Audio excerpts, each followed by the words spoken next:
Masih random, Mas.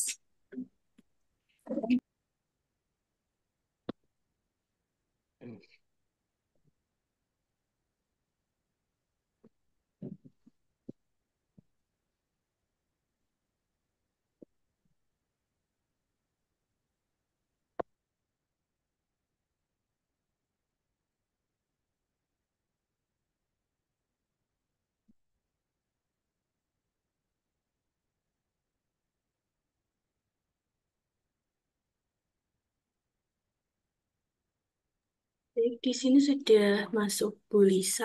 Bu Lisa bisa mendengar suara saya? Iya mendengar, Bu. Sebentar ya.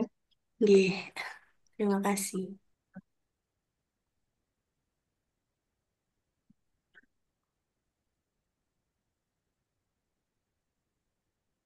Ini saya sunscreen sekarang. Oke, monggo. Nih,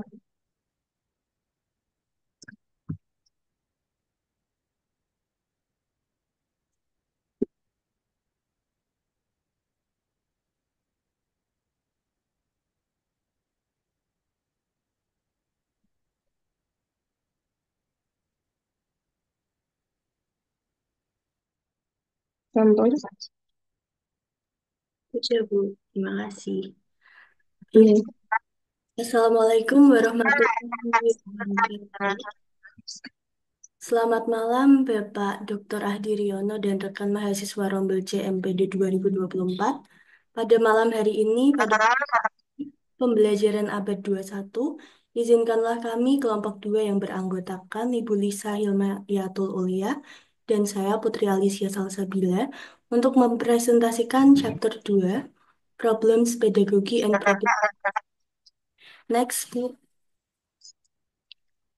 nih. Adapun materi pembahasan pertama, konsep masalah dalam pedagogi dalam pembelajaran berbasis masalah, inovasi pembelajaran berbasis masalah, keunggulan dan tantangan dalam pembelajaran berbasis masalah dan yang terakhir adalah studi kasus dan implementasi pembelajaran berbasis masalah. Selanjutnya untuk materi pertama akan saya serahkan kepada Ibu Lisa. Silakan, Bu.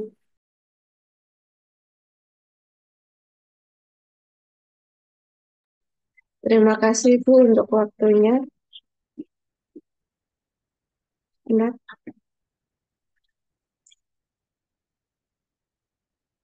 hilang ya Bu? Masih nampak, Bu? Masih. Di saya kok hilang ya? Oh, ini sudah di halaman ketiga.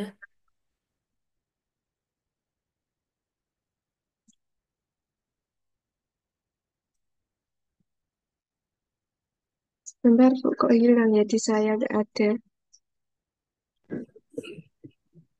Baik, mungkin bisa share screen saja, Bu. Saya coba ulangi ya. Oke, silakan.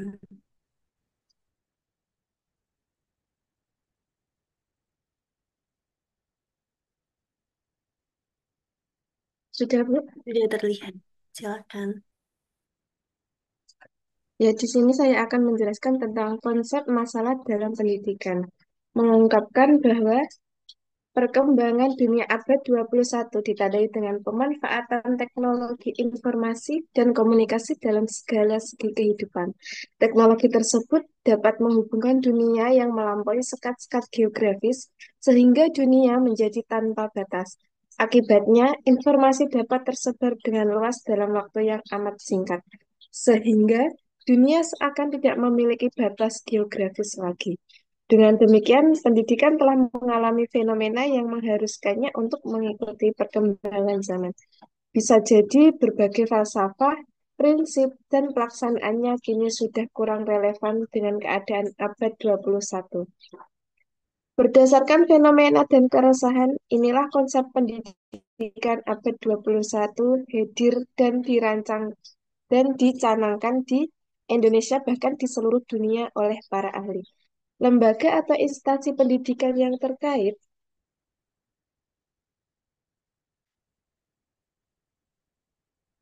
Pendidikan di abad 21 menghadapi berbagai tantangan yang kompleks, di antaranya yaitu perkembangan teknologi digital yang pesat, kurangnya sumber daya, penanganan masalah etika yang unik, penguasaan terhadap teknologi, dan kemampuan literasi globalisasi.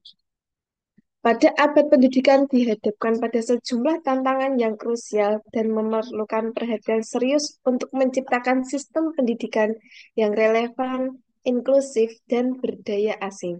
Dalam era penuh dengan perkembangan teknologi, globalisasi, dan dinamika sosial, pendidikan menghadapi berbagai permasalahan yang sangat kompleks dan relevan dalam konteks abad 21. Permasalahan instruksi pendidikan yaitu yang pertama kekurangan sarana dan prasarana, yang kedua keterbatasan akses internet, yang ketiga kurangnya fasilitas penunjang, yang keempat perbedaan kondisi infrastruktur antara sekolah, yang kelima masalah kebersihan dan kesehatan sekolah, yang keenam yaitu pemeliharaan dan perawatan yang tidak teratur. Permasalahan infrastruktur pendidikan menjadi fokus penting dalam upaya untuk meningkatkan kualitas pendidikan yang secara menyeluruh. Dengan mengatasi permasalahan ini, diharapkan akan tercipta lingkungan belajar yang optimal dan memberikan kesempatan yang setara bagi siswa untuk mendapatkan pendidikan yang berkualitas dan sesuai dengan potensi mereka. Untuk itu, diperlukan kolaborasi dan dukungan dari berbagai pihak, termasuk pemerintah, masyarakat, lembaga swadaya masyarakat, dan pihak-pihak terkait lainnya untuk mencapai tujuan ini. Mutu pendidikan ditentukan oleh berbagai komponen, di antaranya yaitu komponen pertama, kualitas guru. Guru yang profesional dan berkemampuan tinggi dalam memberikan pembelajaran yang inovatif dan kreatif dapat meningkatkan mutu pembelajaran. Komponen yang kedua yaitu sarana dan prasarana pendidikan. Fasilitas yang memadai dan pendidikan yang digunakan dapat mendukung proses pembelajaran yang efektif dan efisien. Komponen yang ketiga yaitu kurikulum yang relevan dan up-to-date dapat meningkatkan mutu pendidikan dan menyiapkan siswa untuk menghadapi perkembangan teknologi dan perubahan masyarakat. Komponen yang keempat yaitu sistem pendidikan.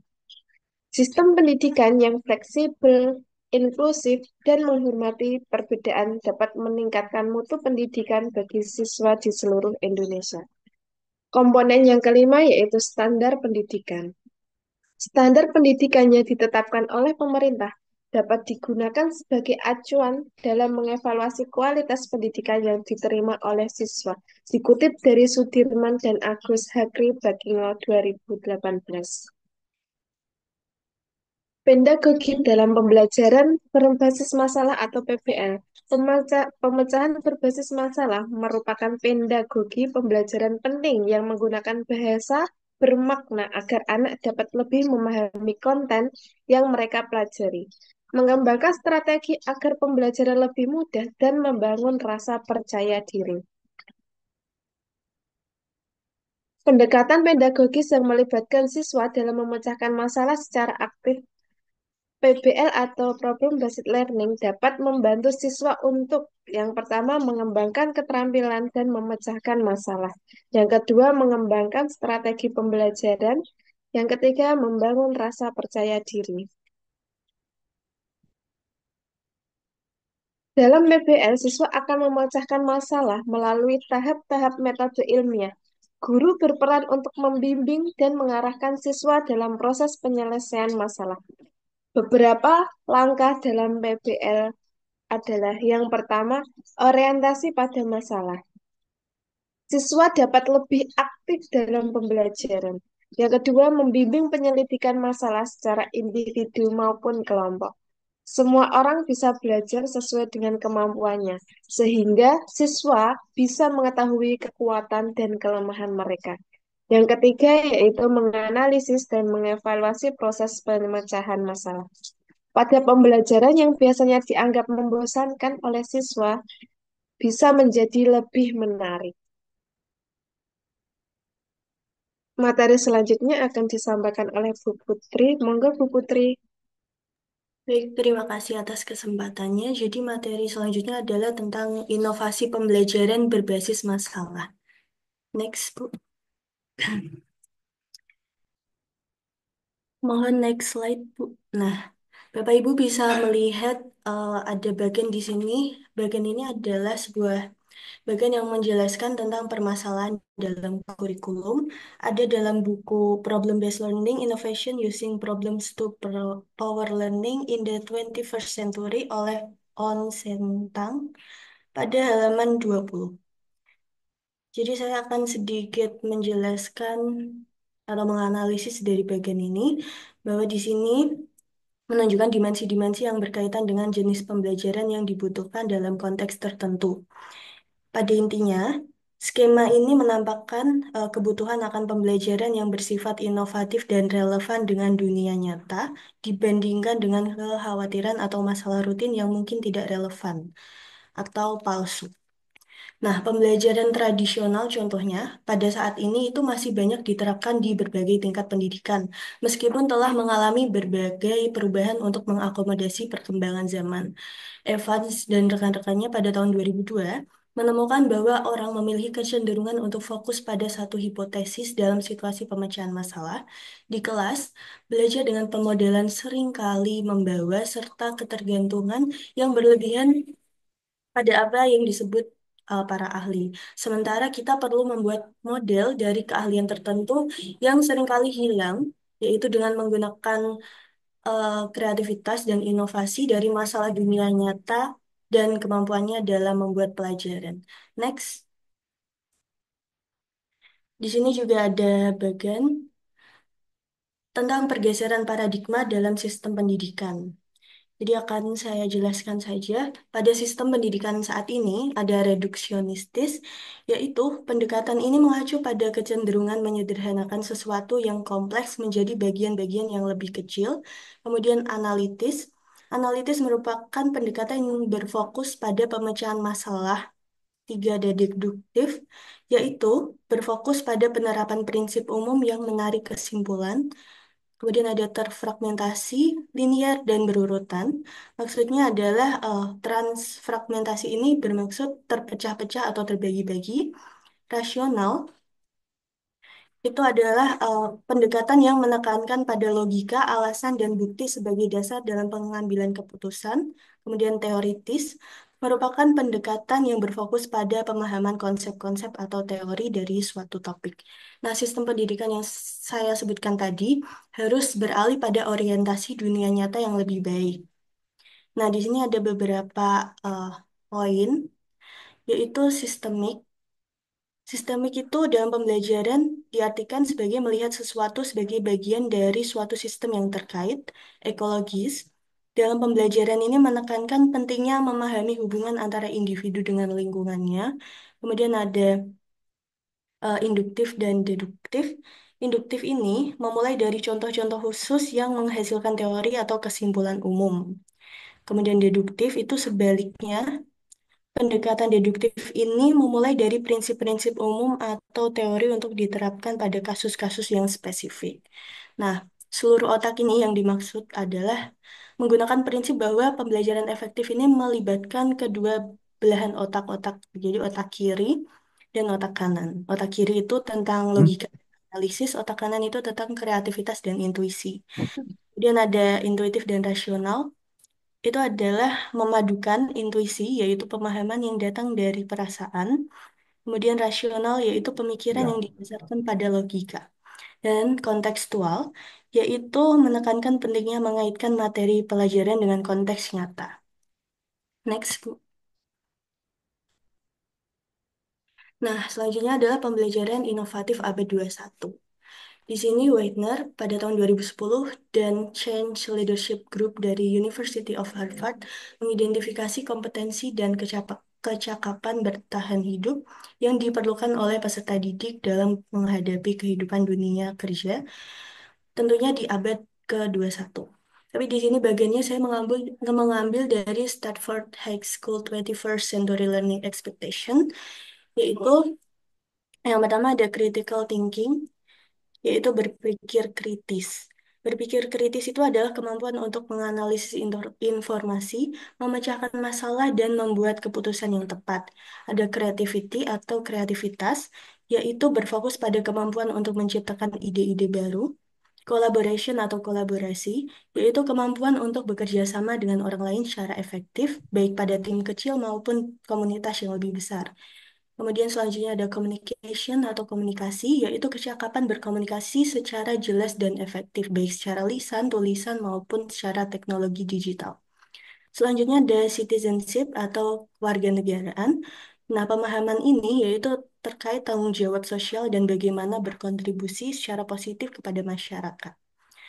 Ada karakter, yaitu pembentukan nilai-nilai seperti integritas, empati, kejujuran, dan disiplin. Dan yang terakhir ada collection of information. Di sini merupakan keterampilan yang mengajarkan siswa untuk memecahkan masalah menggunakan pendekatan yang logis dan berbasis data. Next, Bu. Oh, nah, pembelajaran abad 21 ini memerhatikan 4 pilar pendidikan di abad 21, yaitu learning to know, learning to do, learning to live together, and learning to be. Belajar untuk mengetahui atau learning to know, yaitu mencakup seluruh aktivitas dalam rangka mencari, menggali ilmu, pengetahuan guna memperluas wawasan pemikiran. Yang kedua ada belajar melakukan atau learning to do, yaitu ilmu pengetahuan itu tidak bersifat teoritis, namun ada pula yang memerlukan keterampilan untuk menerapkannya. Yang ketiga ada belajar menjadi diri sendiri atau learning to be. Generasi muda harus mampu bekerja dan belajar bersama dengan beragam kelompok dalam berbagai jenis pekerjaan dan lingkungan sosial. Jadi di sini generasi muda itu diharapkan agar dapat beradaptasi dengan perubahan zaman. Dan yang terakhir ada belajar untuk hidup bermasyarakat atau learning to live together. Prinsip kerjasama dan gotong royong ini menjadi satu aset berharga untuk mengembangkan diri menjadi pribadi yang memiliki rasa sosial yang tinggi. Next. Nah, pembelajaran problem-based learning itu adalah di sini dikutip dari Triana dan kawan-kawan pada tahun 2014 bahwa PBL ini merupakan suatu pembaruan dalam pembelajaran dikarenakan peserta didik akan lebih optimal dalam berpikir melalui kerja dalam tim akan membuat peserta didik mampu mengasah kemampuan berpikirnya secara berkesinambungan. Nah, untuk tahapan dari PBL akan saya jelaskan selanjutnya. Next, Bu. Nah, di sini ada tahapan berbasis masalah. Pada tahap pertama itu ada orientasi peserta didik terhadap masalah. Di sini saya bagi menjadi dua, yaitu kegiatan guru dan kegiatan peserta didik. Nah, pada tahap pertama ini, kegiatan guru ini dapat menjelaskan tujuan pembelajaran, perlengkapan penting yang diperlukan, dan memotivasi peserta didik. Sedangkan peserta didik di sini memahami tujuan pembelajaran, menyediakan perlengkapan penting, dan menyiapkan diri untuk terlibat pada aktivitas pembelajaran. Kemudian di tahap 2, ada mengorganisasi peserta didik untuk belajar. Yang dilakukan guru adalah membimbing peserta didik, mendefinisikan dan mengorganisasi tujuan belajar yang berhubungan dengan masalah. Sedangkan peserta didik di sini mendefinisikan masalah dan bersiap menerima tugas belajar terkait dengan masalah. Kemudian yang tahap ketiga ada membimbing penyelidikan individu maupun kelompok. Di sini guru diharapkan dapat mendorong peserta didik mengumpulkan cukup informasi yang sesuai untuk menciptakan dan membangun ide-ide peserta didik. Sebaliknya, peserta didik juga harus mengumpulkan informasi, berperilaku yang sesuai dengan percobaan, mencari penjelasan dan solusi. Tahap yang keempat yaitu mengembangkan penyajikan dan memamerkan hasil karya. Di sini, guru berperan membimbing peserta didik dalam merencanakan dan menyiapkan karya yang sesuai, seperti laporan, video, lembar kerja peserta didik, dan model yang membantu peserta didik untuk berbagi tugas dengan temannya. Nah, peserta didik merencanakan dan mempersiapkan karya dan membagi pekerjaan dengan peserta didik lain. Kemudian tahap yang kelima ada menganalisis dan mengevaluasi proses pemecahan masalah. Di sini guru membantu peserta didik melakukan refleksi atau evaluasi terhadap penyelidikan dan proses yang mereka gunakan. Peserta didik di sini harus merefleksikan penyelidikan dan proses yang digunakan. Next. Nah, di sini ada keunggulan dan tantangan dalam pembelajaran berbasis masalah. Untuk keunggulannya sendiri, secara singkat, kurang lebih problem-based learning ini digunakan untuk melatih peserta didik dalam memecahkan masalah yang menantang kemampuannya. Jadi peserta didik ini dituntut secara aktif dalam pembelajaran. Peserta didik di sini juga harus dapat membentuk pengetahuan untuk memecahkan masalah secara nyata. Next.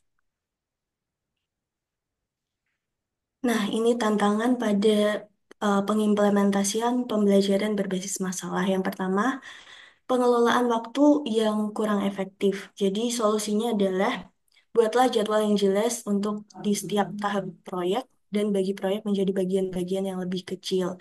Kemudian yang kedua ada diferensiasi pembelajaran. Untuk solusinya, guru dapat mengenali perbedaan kemampuan dan gaya belajar peserta didik. Tantangan yang ketiga ada penyediaan sumber daya. Nah, pastikan peserta didik ini memiliki akses ke sumber daya yang diperlukan. Sumber daya itu bisa buku, perangkat, teknologi, dan maupun materi lainnya. Next, tantangan selanjutnya adalah ya pelatihan dan dukungan untuk peserta didik. Nah, guru dapat memberikan pelatihan awal tentang keterampilan yang dibutuhkan seperti riset, presentasi, atau penggunaan alat teknologi. Kemudian membangun lingkungan yang kolaboratif, guru harus dapat menciptakan suasana kelas yang mendukung kolaborasi dan komunikasi sebagai fasilitator pembelajaran. Nah, tantangan yang selanjutnya ada kolaborasi dengan wali murid. Penting untuk melibatkan orang tua atau wali murid dalam proses PBL. Selanjutnya, nah di sini adalah studi kasus dan implementasi pembelajaran berbasis masalah. Di sini saya menggunakan materi IPAS tentang sistem pencernaan manusia.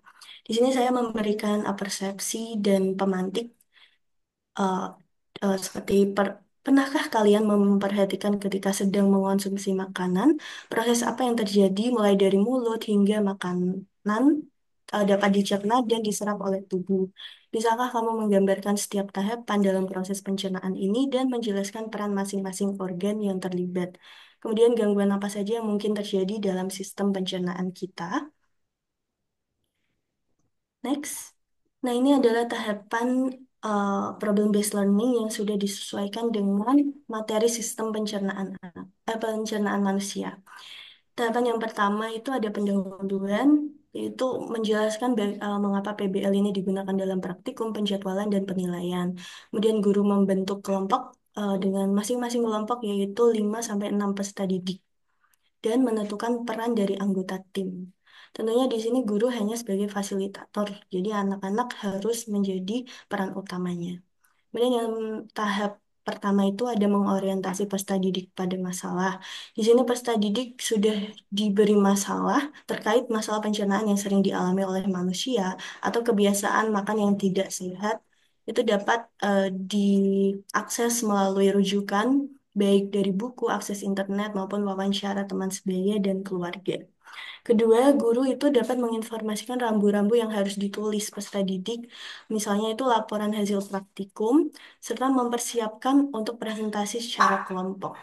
Ketiga, guru itu bisa memberikan pretest untuk mengukur peserta didik ini sebelum melakukan penelitian itu. Selanjutnya. Nah, tahap dua ini mengorganisasi peserta didik untuk belajar. Yang pertama, peserta didik ini mengkaji masalah yang diberikan, mulai dari mengidentifikasi materi atau konsep yang mendukung, kemudian selanjutnya membuat laporan sementara. Di sini guru juga bertindak sebagai fasilitator dengan menyediakan waktu untuk menerima pertanyaan maupun memberikan pertanyaan arahan kepada peserta didik. Yang ketiga, peserta didik mencari tambahan informasi yang berkaitan dengan masalah yang diberikan. Kemudian guru memfasilitasi peserta didik untuk mengisi laporan hasil penelitian. Tahap 3, membimbing penyelidikan kelompok. Yang pertama, peserta didik ini mengumpulkan data mulai dari pengamatan, melaksanakan percobaan, pencatatan hasil pengamatan, dan simpulan hasil praktikum. Misalnya adalah dalam bentuk poster.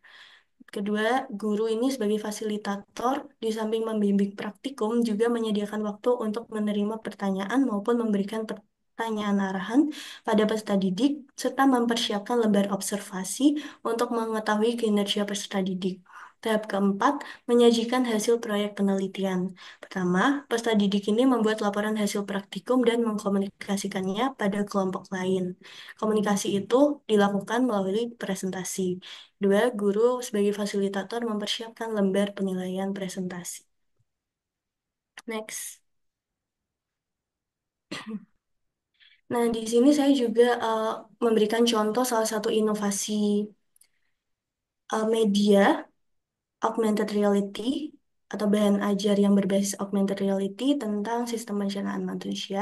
Bapak Ibu bisa mengklik link Heizen Flipbook-nya.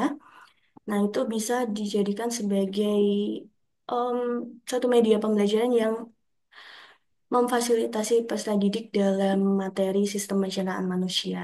Nah, setelah mengakses buku bahan ajar tersebut, peserta didik antar kelompok ini saling memberikan pendapat terhadap pekerjaan yang dilakukan oleh kelompok lain. Kemudian guru memberikan penekanan konsep penting menggeneralisasikan penyelesaian masalah melalui diskusi.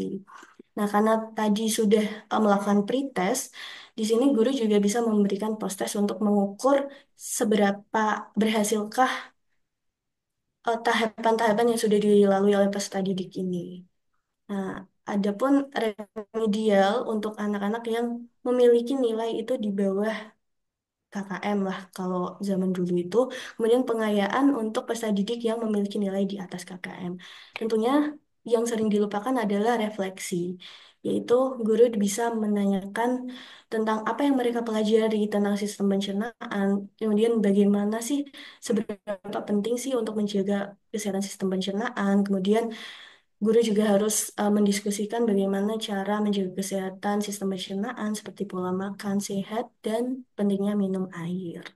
Jadi seperti itu adalah tahapan dari problem based learning pada materi sistem pencernaan manusia.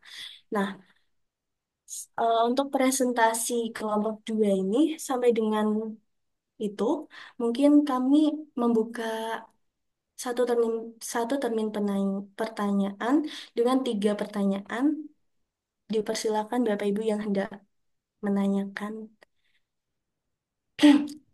Ya. Jadi Izin masuk Mbak Putri. boleh Bu. Iya. Eh, Langsung ya Bu Putri lanjut ya. ini. Iya. Ya, untuk metode pembelajaran atau pendekatan problem based learning ini, kalau misalkan diterapkan di kelas rendah, misalkan SD dan sebagainya itu pelaksanaannya bagaimana ya? Soalnya kan di situ membutuhkan seperti apa, siswa harus bisa menganalisis masalah, tingkat berpikir tinggi dan sebagainya seperti itu. Kira-kira untuk diterapkan di sekolah rendah itu apakah relevan atau tidak seperti itu? Terima kasih. Baik, terima kasih. Saya izin mengkonfirmasi tadi pertanyaan dari Bu Penny adalah apakah model problem based learning ini jika diterapkan pada kelas rendah apakah relevan karena tahapannya cukup rumit gitu Bu. Iya, Ya, terima seperti kasih. itu. Oke. Pertanyaan selanjutnya dipersilakan Bapak Ibu.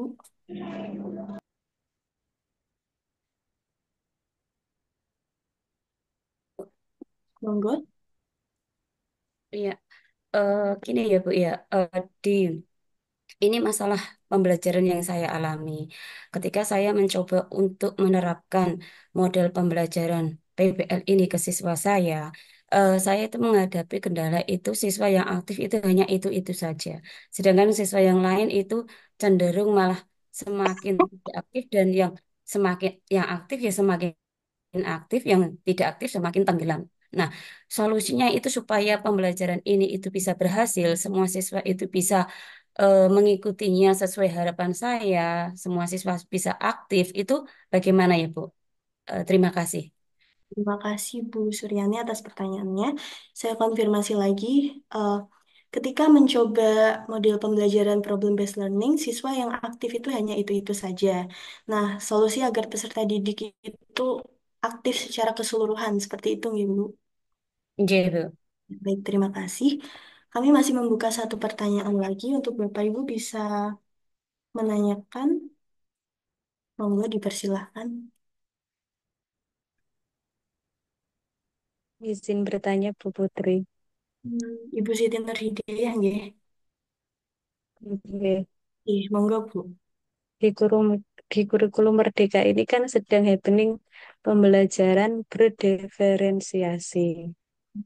Ya, Ke pembelajaran berdiferensiasi itu kan biasanya pembagian kelompoknya kan berdasarkan minatnya atau gaya belajarnya. Kalau dalam PBL ini kan pembagiannya kan eh, tidak menurut gaya belajarnya, tidak menurut minatnya. Terus pembagiannya dalam PBL ini seperti apa? Apakah bisa diterapkan jika pada pembelajaran yang berdiferensiasi? Terima kasih, Bu Putri. ya terima kasih. Jadi izin mengkonfirmasi, tadi adalah di kurikulum Merdeka ini terdapat pembelajaran terdiferensiasi. Nah, bagaimana pembagiannya? Apakah itu relevan jika dikolaborasikan dengan pembelajaran terdiferensiasi seperti itu, Ibu? Gitu. Jadi, terima kasih. Mohon izin saya dan kelompok saya Bu Lisa untuk mendiskusikan terlebih dahulu, kurang lebih 2 menit. Jadi, mohon izin terlebih dahulu, nggih, Bapak Ibu.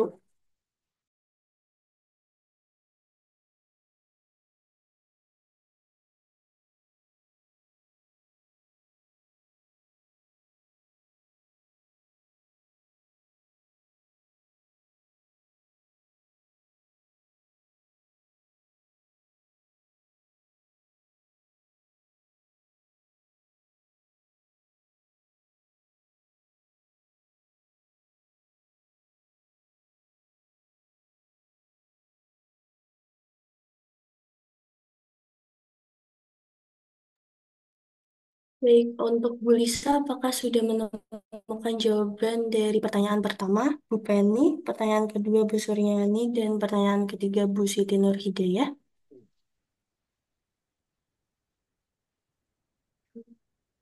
Benar, Bu. Oke, mungkin saya mencoba menjawab pertanyaan dari Bu Penny. Tadi adalah apakah model pembelajaran berbasis masalah ini apabila diterapkan di kelas rendah, apakah relevan gitu? Jadi, pembelajaran berbasis masalah tentunya dapat diterapkan di kelas rendah dengan beberapa penyesuaian eh, supaya pembelajaran itu efektif dan relevan. Di kelas rendah ini, pembelajaran berbasis masalah dapat membantu mengembangkan keterampilan dan juga pemecahan masalah. Nah, tentunya karena tadi saya sudah menyinggung bahwa PBL ini harus eh, dilakukan dengan penyesuaian peserta didik. Jadi guru ini sebaiknya untuk kelas rendah khususnya ini memberikan proyek atau permasalahan yang sederhana dan jelas. Nah, permasalahan ini itu selain sederhana juga harus diberikan arahan oleh guru, apalagi anak kelas rendah itu kan karakternya masih abstrak gitu. Jadi guru ini juga selain menjadi fasilitator juga harus memperjelas arahan-arahan yang eh, untuk membantu peserta didik itu memahami memahami pembelajaran ini lebih baik. Kemudian guru ini juga harus melakukan pendampingan yang lebih intensif. Nah, anak-anak di kelas rendah ini memerlukan lebih banyak bimbingan dari guru. Ya, walaupun guru di sini bertugas hanya sebagai fasilitator, kembali lagi guru juga harus ikut andil untuk memberikan arahan agar anak-anak dengan kelas rendah ini tetap fokus. Nah, ada juga pada pembelajaran abad 21 ini guru penting sekali untuk melakukan pembelajaran dengan media atau model yang inovatif. Nah, penggunaan media dan model yang inovatif, misalkan di sini ada modelnya PBL, kemudian medianya seperti tadi yang AR Book, itu merupakan media yang menurut saya cukup inovatif dan menarik sebagai alat bantu secara visual. Jadi anak-anak di sini juga perlu eh, apa ya guru ini perlu menyesuaikan dengan kebutuhan anak. Jadi anak itu lebih mudah ngajar biar kan jelas. apalagi anak-anak kelas rendah ini akan lebih mudah memproyeksikan pembelajaran itu dengan media pembelajaran yang menarik. Kemudian yang keempat itu guru juga harus mengkolaborasikan dirinya dengan peserta didik. Kemudian guru juga tidak boleh lepas tanggung jawab. Guru itu harus memberikan penguatan pembelajaran mungkin dengan eh, selain media juga bisa melakukan role play, cerita, permainan gitu untuk kelas rendah. Jadi seperti itu. Dari saya mungkin Bu Lisa ada jawaban yang lebih menguatkan.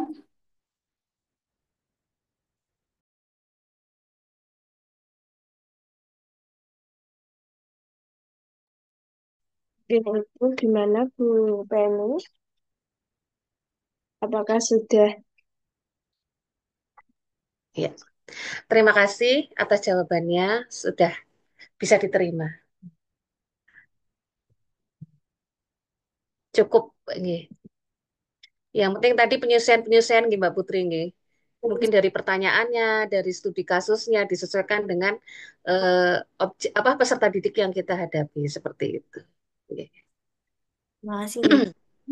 Dan pertanyaan selanjutnya dari Bu Suryani adalah ketika mencoba model PBL, siswa yang aktif itu hanya itu-itu saja. Kemudian bagaimana solusi agar peserta didik ini aktif secara keseluruhan? Dari Bu Lisa, apakah sudah menemukan jawabannya? coba saya sebentar ya Bu, nanti kalau ada yang kurang bisa ditambahi Bu Putri. Untuk metode pembelajaran PBL yang aktif hanya itu saja. Bagaimana solusinya? Mungkin begini Bu, kalau misal pembelajaran problem basic learning ini dibentuk kelompok, kelompok 1, 2, 3, dan 4. Dan yang aktif hanya kelompok, misal yang aktif hanya kelompok 1 dan 2. Kita sebagai guru coba kita untuk mencari bagaimana supaya siswa itu paham semuanya. Dari pertanyaan yang biasa saja, mungkin yang tidak terlalu rumit, apakah siswa itu bisa aktif apa tidak gitu. Kita mencari solusinya dulu. Kalau misal aktif, berarti itu karena masalahnya itu dia belum paham apa bagaimana. Terus kita acak aja, kalau kelompok sini sudah menjawab, kelompok 1 dan 2 sudah menjawab, berarti tidak boleh menjawab lagi. Diganti dengan kelompok lain supaya bisa aktif semua. Gitu ya, Bu. Coba Bu Putri kalau ada tambahan. Ya, dari saya mungkin guru itu kan di dalam PBL itu kan ada yang namanya em, apa ya, memfilter kelompok ya Bu. Jadi misalkan satu kelompok itu ada 5 sampai 6 peserta didik.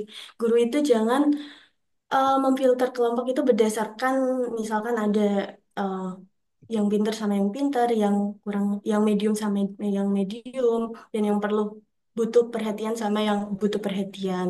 Menurut saya perlu agar peserta didik itu secara aktif itu harus membuat kelompok yang heterogen. Jadi ibu dapat membagi siswa itu ke dalam kelompok yang beragam, baik dari segi kemampuan, minat maupun karakter.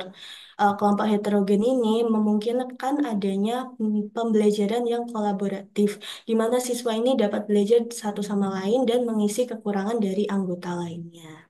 Mungkin dari Bu Suryani, apakah sudah cukup jawabannya dari kelompok kami atau ada yang perlu disanggah? Iya, nggak menyanggah Mbak. Hanya saja itu kan saya udah bikin satu kelompok itu ibaratnya ya sampai saya bikin ibaratnya ada yang sebagai tutor sebaya. Harapan saya itu biar bisa geret temannya yang tidak aktif supaya dia ikut mau kerjasama, ikut terlibat dalam pembelajaran. Tapi kok iya tetap susah gitu.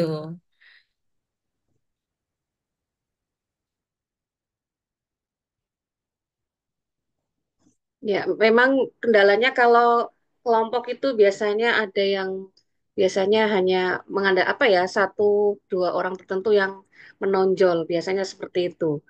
Walaupun kita dalam bentuk kelompok itu tujuannya heterogen adalah untuk saling melengkapi, seperti itu tadi, tapi biasanya yang sering terjadi ya akhirnya adalah biasanya berpusat kepada 1 atau 2 siswa saja seperti itu.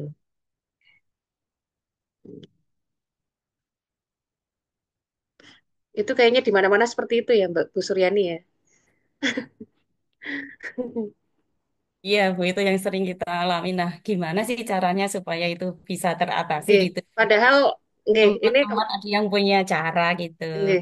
Padahal kemarin waktu kita kan ada observasi kinerja, kita ada target, misalkan perilaku kemarin saya kan aktivitas interaktif diharapkan semua siswa itu aktif, berperan dan sebagainya dan kita juga menjelaskan bahwa dalam satu kelompok perannya ini seperti itu.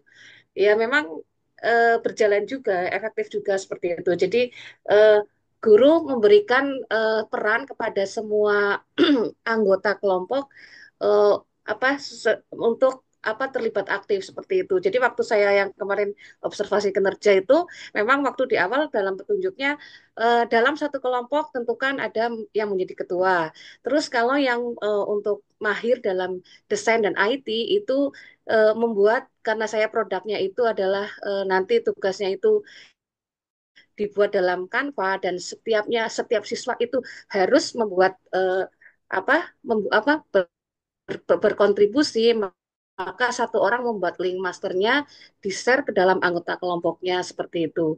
Jadi semuanya adalah terlibat dalam penggalan informasi dan mengerjakan tugas seperti itu. Seperti kayak kita dalam kelompok ini satu orang Dibagi membuat link tugas. master Canva-nya Oke. terus di-share seperti itu dan itu sebelumnya sudah saya terapkan waktu di pembelajaran saya. Seperti itu Bu Suryani. Hmm. Dan kebetulan menggunakan PBL juga, problem based learning juga seperti itu. Monggo, Bu Putri. Tapi saya malah dibantu sama Bu Penny. Saya setuju sekali dengan pendapatnya Bu Penny bahwa Mohon maaf kalau salah, Bu. menurut saya malah memang benar tiap kelompok itu harus diberikan masing-masing Peran peran. yang jelas. Iya. Dan itu juga tidak luput dari andil dari seorang guru dalam saat menjadi fasilitator pembelajaran khususnya pada model pembelajaran berbasis masalah ini. Terima kasih nggih, Bu Penny. Mungkin dari Bu Suryani, apakah dapat diterima? Iya, nggak, bisa, bisa. Mungkin bisa diterapkan dengan membagikan perannya masing-masing. Langsung kita bagi gitu aja ya, Bu, ya. Ya. Kalau Ya, fokus tanggung aktivitas jawab interaktif kan sama ada dua, ya teknik ada tiga bagian dia. perilaku itu. Ya, terima kasih Bu Suryani dan Bu Penny. Kemudian selanjutnya adalah pertanyaan yang ketiga dari Bu Siti Nurhidayah terkait pembelajaran terdiferensiasi di kurikulum Merdeka. Bagaimana pembagiannya dan bagaimana pengkolaborasiannya dengan kurikulum Merdeka seperti itu. Mungkin dari Bu Lisa sudah mendapatkan jawabannya. Ini disangkut pautkan diferensi dengan PBL apa dengan kurikulum merdeka itu tadi pertanyaannya. PBL dengan pembelajaran berdiferensiasi, Bu. Kan di Oh, PBL dengan diferensiasi. Gitu. Kalau pembelajaran diferensiasi dengan PBL itu kalau dikaitkan ya bisa-bisa saja Bu, karena keduanya memiliki tujuan yang saling melengkapi, yaitu untuk menciptakan lingkungan pembelajaran yang lebih fleksibel dan responsif terhadap siswa. Nah, baik PBL maupun diferensi ini menempatkan siswa sebagai pusat pembelajaran. Keduanya mendorong siswa untuk menjadi yang lebih efektif, lebih kritis, lebih aktif, dan mencari solusi, mengemban dan keterampilan dalam berpikir siswa secara kritis. Mungkin itu saja dari saya, Bu Putri. Kalau ada tambahan, agar kelompok dari pembelajaran terdiferensiasi dalam dapat berkolaborasi dengan pembelajaran berbasis masalah di kurikulum Merdeka ini, perlunya guru itu memberikan atau merancang kegiatan yang bisa memanfaatkan perbedaan dari kemampuan, minat, gaya belajar itu untuk menyelesaikan masalah secara bersama-sama karena ini kan dikaitkan dengan model pembelajaran berbasis masalah. Nah, mungkin guru juga dapat menggunakan masalah-masalah ini tuh yang kompleks dan terbuka untuk semua tingkat kemampuan, Bu. Jadi misalkan memilih masalah dengan berbagai sudut pandang. Jadi berbagai sudut pandang ini itu agar memudahkan mereka yang memiliki perbedaan dalam kemampuan, minat dan lain sebagainya itu agar mereka itu dapat paham lah secara keseluruhan. Jadi setiap siswa itu dapat berkontribusi berdasarkan masing-masing dari kemampuan dari mereka. Kemudian ya seperti tadi yang sudah dijelaskan Bu Penny, ada pembagian tugas itu berdasarkan peran dan keterampilan yang menonjol dari setiap kelompok. Jadi guru juga harus aktif sebagai fasilitator untuk memberikan bagian dari masalah yang berbeda dari tiap-tiap peserta didik ini. Ya tentunya disesuaikan dengan kemampuan dari peserta didik gitu. Misalkan nih ada kelompok dengan pemahaman yang kuat terhadap sains gitu. Jadi kelompok tersebut dapat fokus pada riset atau eksperimen, sedangkan kelompok lain yang memiliki keterampilan berkomunikasi misalkan. Nah, anak-anak yang memiliki kemampuan berkomunikasi itu dapat diberikan tugas untuk mempresentasikan solusi atau juga dalam pembuatan laporannya. Seperti itu, Bu Siti Nurhidayah. Apakah dapat diterima? Iya, Bu. Terima kasih Bu Putri dan Bu Lisa. Baik, terima kasih untuk ketiga penanya dari Bu Penny, Bu Suryani, dan Bu Siti Nurhidayah. Eh, Presentasi dari kelompok 2 kami cukupkan sekian. Bu Lisa mungkin bisa memberikan kesimpulan. Iya, kesimpulan dari pembelajaran ini, pembelajaran berbasis masalah atau PBL menawarkan pendekatan yang inovatif dalam pendidikan dengan menempatkan siswa sebagai pusat dari proses pembelajaran. Meskipun terdapat beberapa tantangan seperti keterbatasan waktu dan perbedaan kemampuan siswa, PBL berhasil meningkatkan keterlibatan, pemikiran kritis, dan keterampilan kolaboratif siswa. Dengan menggunakan metode ini, siswa tidak hanya belajar untuk menguasai materi, tetapi juga untuk menerapkan pengetahuan dalam konteks nyata yang sangat relevan dengan membutuhkan abad 21. Oleh karena itu, sebagai seorang pendidik, penting untuk terus mengembang dan menerapkan PBL sebagai bagian integral dari kurikulum pendidikan. Ada beberapa hal yang perlu diperhatikan untuk mendukung pembelajaran berbasis masalah di abad 21, yaitu yang pertama, pelatihan untuk guru. Sekolah perlu menyediakan pelatihan bagi guru untuk meningkatkan keterampilan mereka dalam menerapkan PBL, sehingga dapat lebih efektif dalam membimbing siswa. Yang kedua yaitu peningkatan akses sumber daya. Disarankan agar sekolah meningkatkan akses ke teknologi dan sumber daya lainnya untuk mendukung pelaksanaan PBL yang lebih baik. Yang ketiga yaitu diferensiasi pembelajaran. Guru sebaiknya menerapkan strategi diferensiasi untuk memenuhi kebutuhan beragam siswa dengan menyediakan tugas yang sesuai dengan kemampuan dan minat mereka. Yang keempat yaitu evaluasi berkelanjutan. Pengembangan metode evaluasi holistik dan berkelanjutan sangat penting untuk menilai baik proses maupun hasil pembelajaran siswa. Yang kelima yaitu kolaborasi dengan orang tua dan komunitas. Mendorong keterlibatan orang tua dan komunitas dalam proyek PBL dapat memperkaya pengalaman belajar siswa dan memperkuat hubungan antar sekolah dan masyarakat. Mungkin cukup itu dari kelompok kami. Kurang lebihnya mohon maaf. Monggo Bu Putri. Baik, ini adalah daftar pustaka atau referensi dari kelompok kami. Nah, presentasi dari kelompok kami sudah kami cukupkan sekian. Untuk itu, kami memohon maaf untuk sebesar-besarnya apabila ada kesalahan, baik disengaja maupun tidak disengaja. Nah, untuk selanjutnya, saya mohon izin untuk Bapak Dr. Ahdi Riono untuk memberikan penguatan. Terima kasih. Wassalamualaikum warahmatullahi wabarakatuh. Waalaikumsalam. Waalaikumsalam warahmatullahi wabarakatuh. Oke, jadi sebetulnya kan gini ya, prinsip PBL itu kan sebetulnya menjembatani siswa dengan gap pembelajaran yang selama ini terjadi. Karena apa? Karena selama ini itu kan eh, lebih ke teacher center, artinya guru itu sumber informasi, sumber pengetahuan. Padahal faktanya pengetahuan guru, kemampuan guru itu terbatas. Padahal faktanya informasi itu terus selalu ada yang baru kan gitu kan, sehingga jangan sampai ada gap antara anak dengan informasi yang memang terus muncul yang baru ya, terutama di bidang sains, teknologi, kemudian di bidang berpikir kritis segala macam. Itu harus siswa diberi pengetahuan tentang mencari sumber-sumber informasi pengetahuan di luar gurunya gitu kan, sehingga dia bisa beradaptasi dengan lingkungannya saat ini.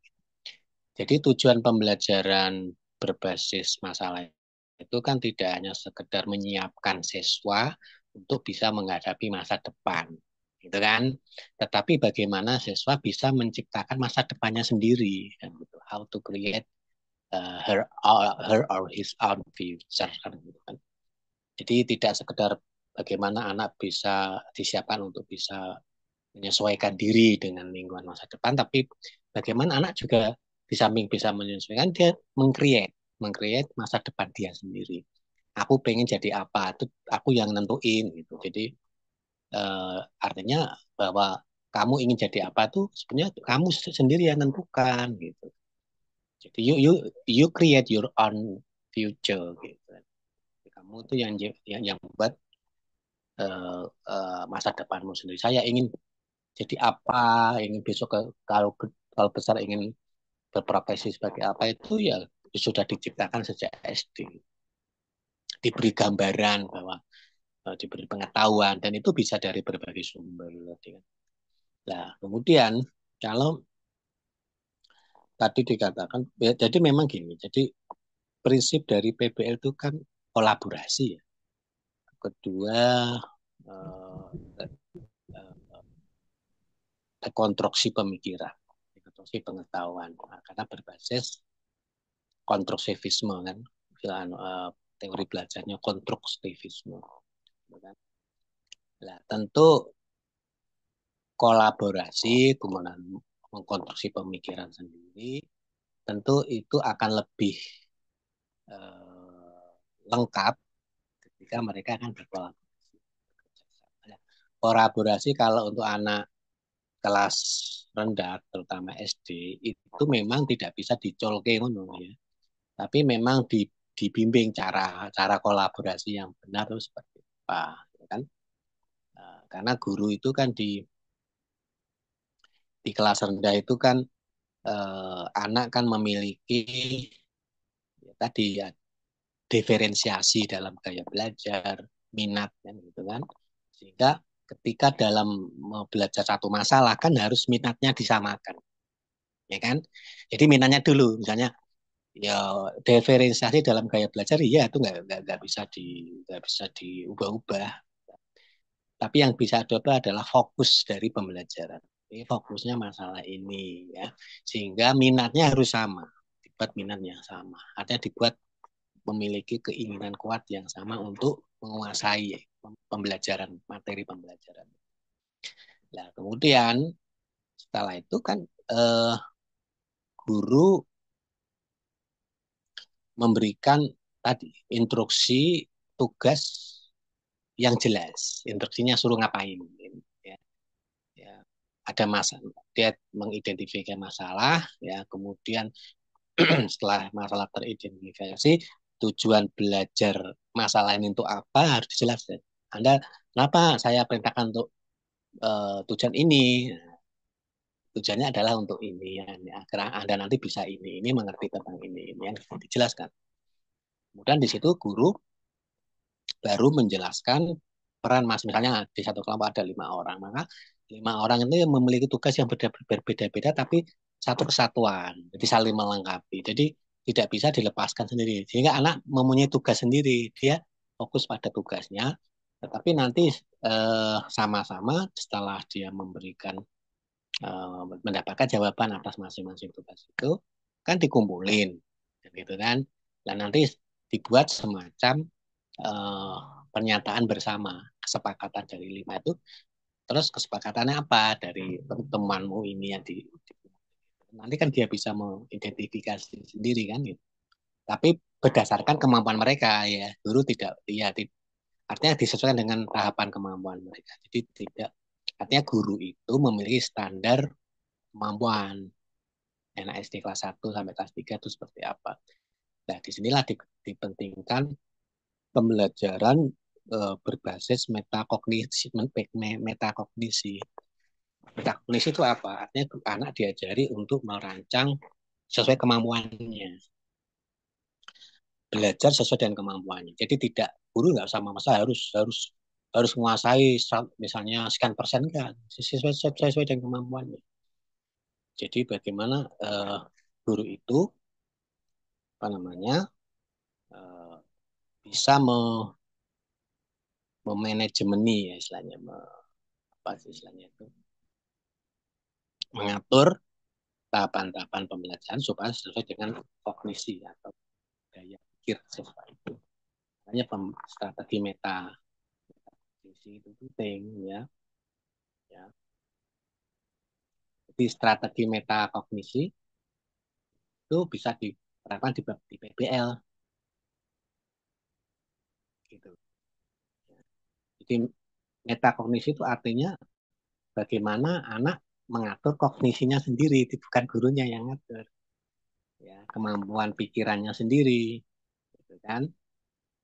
Ya.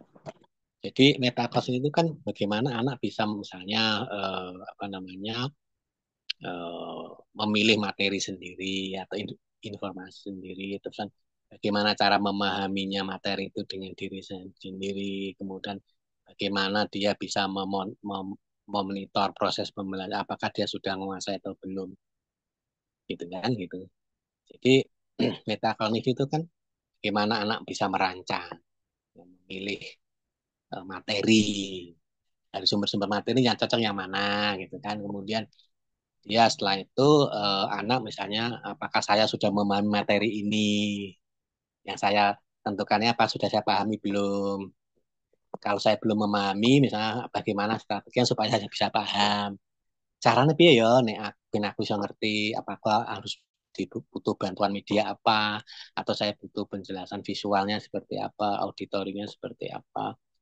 Nah, dan itu memang bertahap ya, bisa cepat. Kemudian setelah itu, setelah dia merencanakan, memonitor, terus aku janiku menguasai apa belum sih, yaitu dia cara mengevaluasi. Misalnya kalau itu sifatnya pengetahuan, ya ada pertanyaan-pertanyaan yang harus dijawab siswa, apakah dia sudah bisa menjawab pertanyaan-pertanyaan itu atau belum. Kalau itu sifatnya keterampilan, ya dia bisa menunjukkan keterampilannya seperti apa, dan gitu kan, dia bisa menunjukkan keahliannya.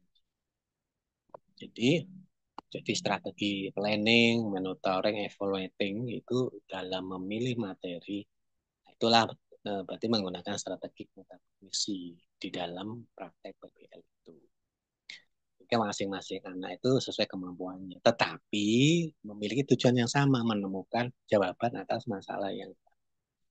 Nah, sehingga gaya belajar mereka, kemudian perbedaan karakter itu jadi hal yang memperkaya dan sehingga temuan apapun, temuan kelompok itu gurunya tetap mengapresiasi. Jadi tidak ada kata salah atau benar di situ. Jadi, wah ini ya semua harus seperti Pak Dino Sidin itu. Wah luar biasa, bagus semua kelompok ini. Hanya nanti guru mungkin memberi penguatan atau tambahan. Mungkin ini ditambahkan ini lebih bagus. Kalau ini informasi ditambah ini akan lebih lengkap lagi. Jadi tidak ada salah benar di situ, tetapi yang penting bagi siswa setelah selesai kegiatan presentasi, kemudian guru memberikan penguatan-penguatan, ya pujian segala macam gitu. Enggak, anak itu usianya itu dihargai, usianya merasa dihargai.